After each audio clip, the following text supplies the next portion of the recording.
मैं रिकॉर्ड कर लेता हूँ। Question, A welding gas contains carbon and hydrogen only. Now burning a small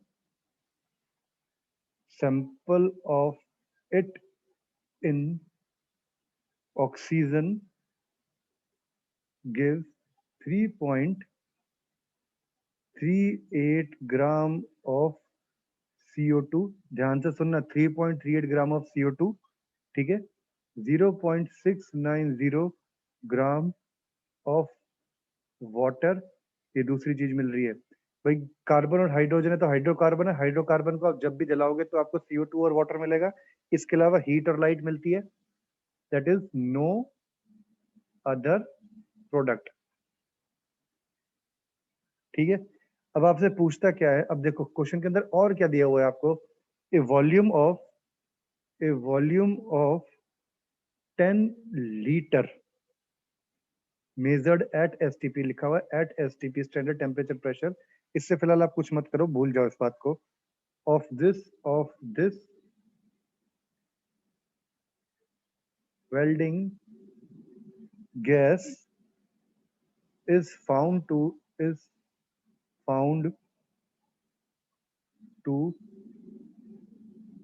weigh 11.6 gram.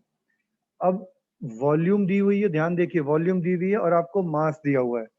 Is found to have 11.6 gram. So calculate first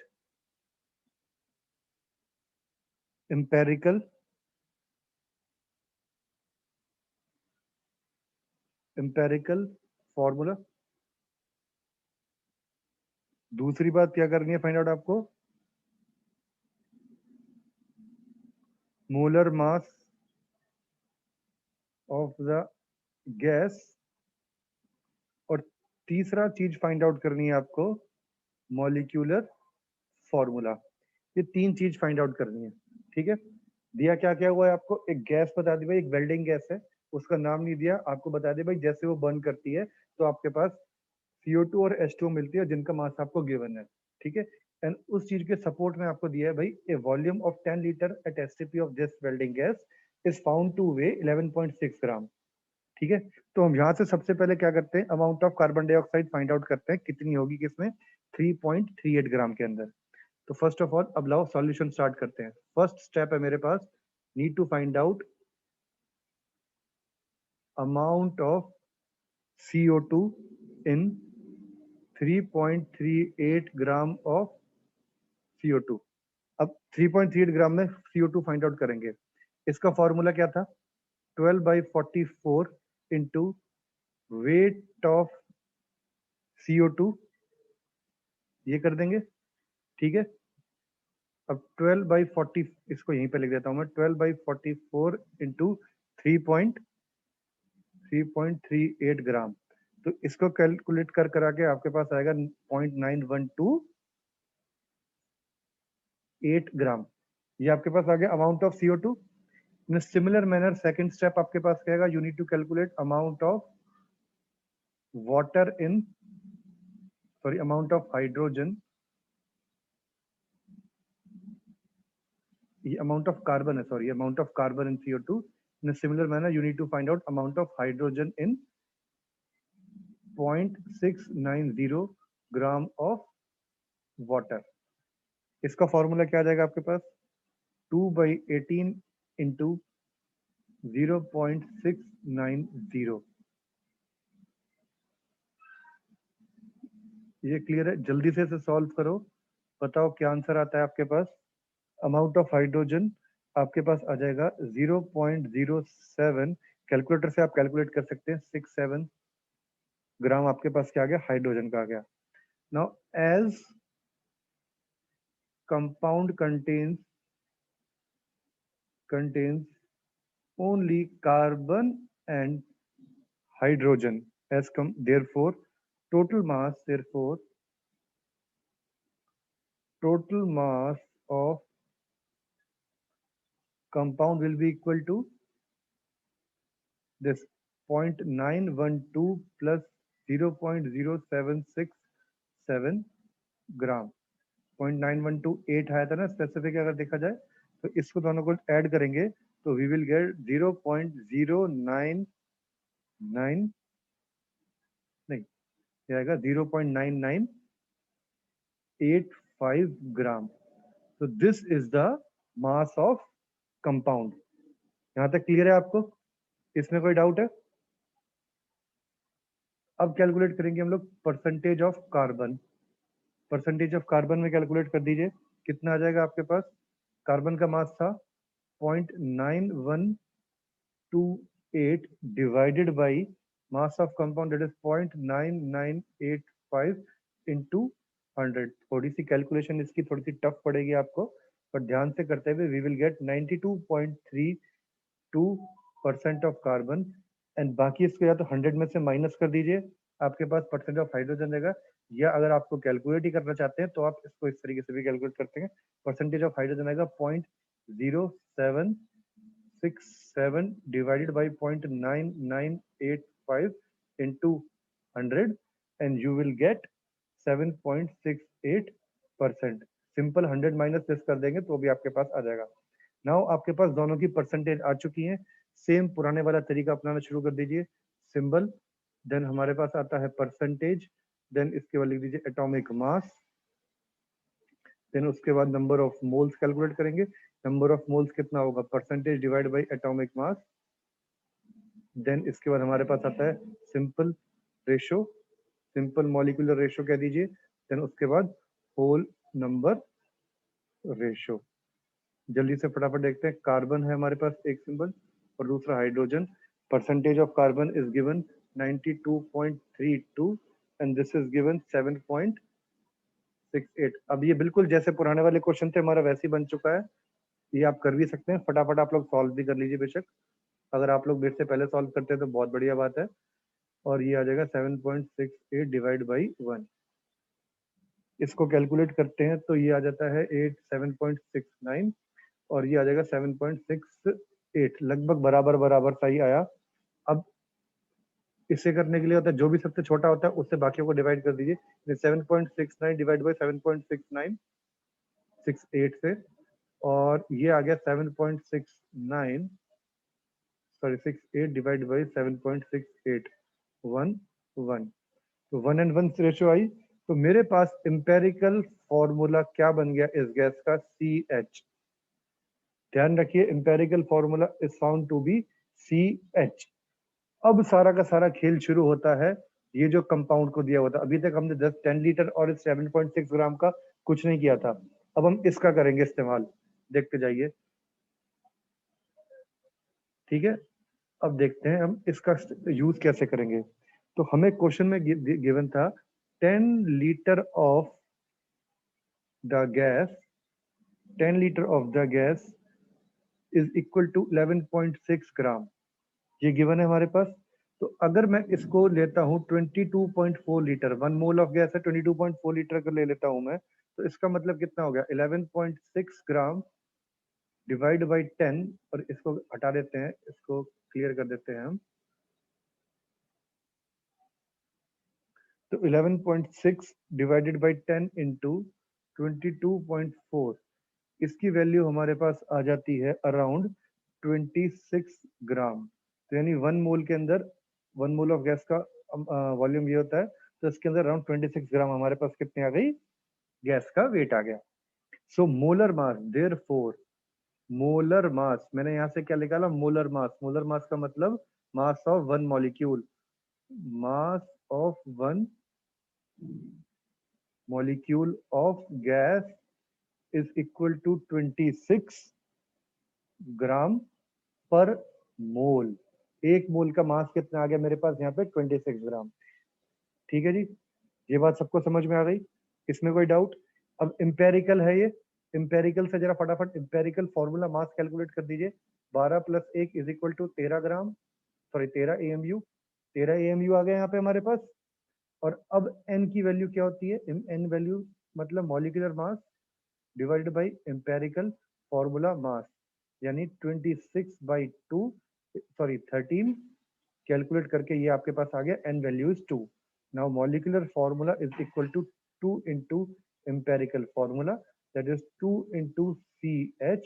So you will get C2H2 as the gas. और C2H2 का मतलब क्या है? Ethyne gas है ये, और ethyne gas ही use होती है हमारी वेल्डिंग पर्पस में. क्लास 10th के अंदर जो हम लोगों ने carbon compounds in the chapter करना था, जो कि इस पिछले साल आपका कट गया था, उसमें ये चीज दी हुई है.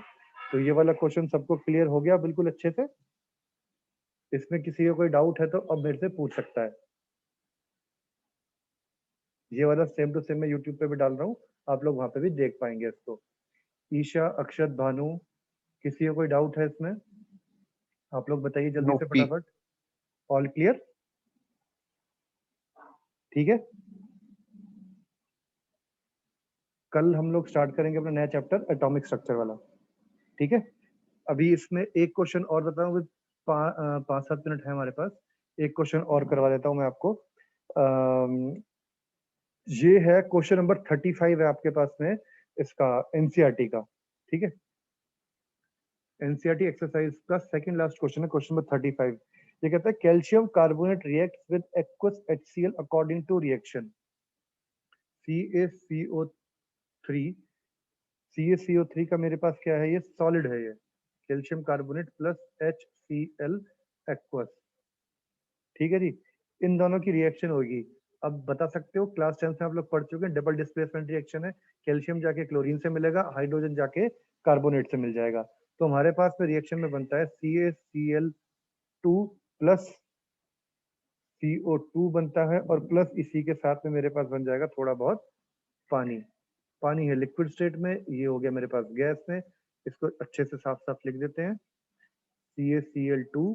CaCl2 की स्टेट क्या होगी जरा बताओगे? It will be in aqueous state. CaCl2 aqueous. जरा फटाफट इस रिएक्शन को बैलेंस कर दो जरा. इसको अगर बैलेंस करेंगे तो मेरे ख्याल से यहाँ पे मैं 2 लिख दूं. And now this reaction is balance. Oxygen 3 है यहाँ पे 2 और 1 3, हाइड्रोजन 2, बैलेंस हो गया. हाँ भाई ठीक है, ये सब बैलेंस्ड है मेरे पास. ठीक है. ये रिएक्शन दे दी आपको. अब इस रिएक्शन में पूछता है what mass of CaCO3 is required to react completely with 25 ml of 0.75 molar HCl. आपको 25 ml of 0.75 molar HCl दिया हुआ है कि उससे पूरा पूरा रिएक्ट करने के लिए मेरे पास बताओ CaCO3 का कितना मास चाहिए होगा. बड़ा ही सिंपल सा क्वेश्चन है, 2 स्टेप में खत्म हो जाएगा. सबसे पहले मुझे क्या करना चाहिए? मुझे इसका मास कैलकुलेट करना है. मुझे इसका मास नहीं पता, मुझे इसकी मोलैरिटी दी हुई है. इसका मतलब क्या है? मैं पहले एक काम करता हूँ, 25 ml 0.75 मोलर HCl का मास कैलकुलेट कर लूँ. तो फर्स्ट स्टेप सॉल्यूशन का मेरे पास स्टेप 1 कह सकते हो. क्या होगा? टू कैलकुलेट, फर्स्ट हमें सबसे पहले प्रोसीजर देखना है क्या करना है. To calculate mass of 25 ml 0.75 molar HCl. सबसे पहले मुझे ये कैलकुलेट करना है. ठीक है. अब इसे कैलकुलेट कैसे करा जाएगा? जरा फटाफट HCl के मोलरिटी का फॉर्मूला उठा के लगा दो. यानी पॉइंट, अब बताओ. अच्छा, 0.75 मोलर HCl का मतलब क्या है? It means 1000 ml of 0.75 ml 1000 ml of 0.75 molar HCl contains, ये है 0.75, sorry, it means 1000 ml of 0.75 molar HCl contains 0.75 moles. ठीक है जी, ये आ जाएगा. अब 0.75 मोल्स को अगर मैं मास में कन्वर्ट करूंगा, HCl का मास कितना होता है? 1 plus 35.5, that is 36.5 gram per मोल. तो यानी 0.75 मल्टीप्लाई बाई 35, 36.5 कैलकुलेट करेंगे, यहाँ पे आंसर आ जाएगा मेरे पास जल्दी से बताओ कितना आया कैलकुलेट करके।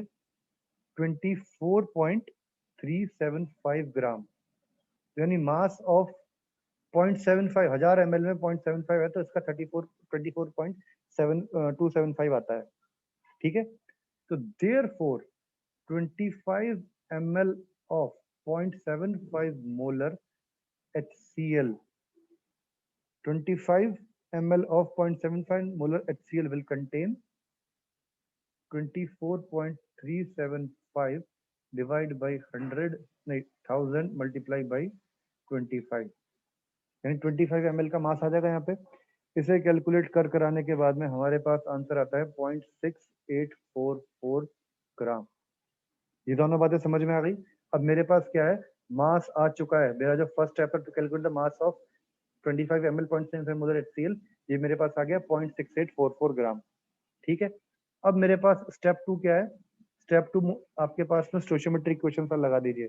Not to calculate the mass of CO3, now mass of CaCO3 calculate करना है मेरा, जो कि कंप्लीटली रिएक्ट करेगा किससे, पॉइंट कितना आया था मेरे पास, ये 6 था ना, कंप्लीट रिएक्ट करेगा 0.9125 ग्राम ऑफ HCl से, सॉरी 0.6844 ग्राम ऑफ HCl से मेरे पास पूरा पूरा कैलकुलेट करेगा ये। ठीक है जी, यहां तक समझ में आ गया सबको। पहले ही बताओ फटाफट, किसी को कोई दिक्कत है इसमें, कोई प्रॉब्लम किसी को, जल्दी बोलिए फटाफट। अब रिएक्शन देखो, CaCO3 into twice HCl gives you CaCl2 CO2 and H2O। अब देखो 2 मोल ऑफ HCl यानी 2 mole of HCl, 2 mole HCl के हैं, तो इसका मतलब 2 into 36.5 यानी 73 ग्राम ऑफ HCl हो गया मेरे पास। ठीक है, 73 of gram of HCl completely react कर रहा है किससे, CaCO3 के 1 मोल से। ठीक है, और मेरे पास है कितना, 73 का HCl 1 मोल से रिएक्ट कर रहा है। 1 मोल ऑफ CaCO3, CaCO3 का अगर मास निकाल दूं तो मैं 100 आता है। CaCO3 का मास निकाल दो तो 100 आ जाएगा आपके पास, 100 ग्राम आता है। यानी 75 3 gram of HCl react with 100 gram of CaCO3, और मेरे पास है कितना ग्राम HCl, 0.6844, तो 0.6844 gram of HCl will be equal to 100 divided by 73 multiply by 0.6844। इसे कैलकुलेट करेंगे आप, आपके पास आंसर आ जाएगा 0.938 ग्राम, जो कि आपका 0.39 ग्राम ऑफ CaCO3। ये बात क्लियर हो गई आपको, ये वाला क्वेश्चन? किसी को कोई डाउट है? हाँ जी बोलिए जल्दी फटाफट सारे।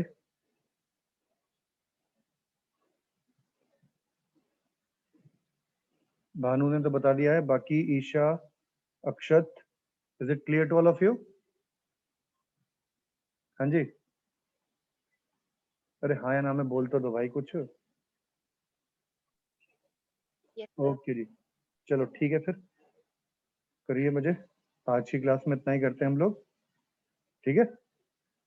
कल मिलते हैं सेम टाइम पे। और ये वाली वीडियो में अभी आज डाल देता हूँ, थोड़ी देर में आपके पास इसका लिंक आ जाएगा। कल से हम लोग स्टार्ट करेंगे नया चैप्टर अपना, एटॉमिक स्ट्रक्चर और स्ट्रक्चर ऑफ एटम कह सकते हो आप लोग। Bye bye, tata, take care.